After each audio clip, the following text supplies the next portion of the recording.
নমস্কার, good morning. আমি উৎপল হাজরা।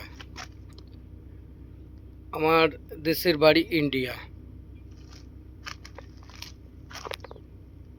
আমি সৌদি আরবে কাজ করি। সৌদি আরবের ফোরম্যান, সিভিল লাইনের, কনস্ট্রাকশন লাইনের ফোরম্যান, যেমন কি বিল্ডিং ডিভিশন বলে, বিল্ডিং ডিভিশনের ফোরম্যান। আমার কাছে কাজ, আমি সৌদি আরবে আছি আজকে 6 বছর। আমি সৌদি আরবে কাজ করাই লোকজনের, যেমন কি আমার কাছে 30টা লোক আছে। 30টা লোককে আমি খাটাই। তাদেরকে সব সময়ের জন্য আমি সেফলি সব কিছু ইঞ্জেকশন দিয়ে থাকি।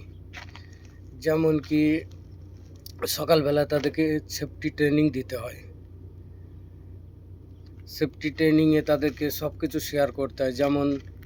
যেমন কি তারা যদি কোনো আনসেফে থাকে, কোনো আনসেফ জায়গা বসে আছে, তার উপরে একটা আনসেফ ম্যাটেরিয়াল আছে, সে নিচে বসে আছে, ওপরে পড়ে যেতে পারে।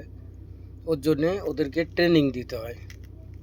ট্রেনিং দেওয়ার পরে তাদেরকে কাজের জায়গায় পাঠায়। কাজের জায়গায় আসলে তাদেরকে আগে এই কাজের জায়গাগুলো দেখতে হয়, সাফ সুতরা আছে কি, কোনো কিছু একটা খেলা টেলা পড়ে আছে, সেগুলোই তাদের ক্ষতি হতে পারে।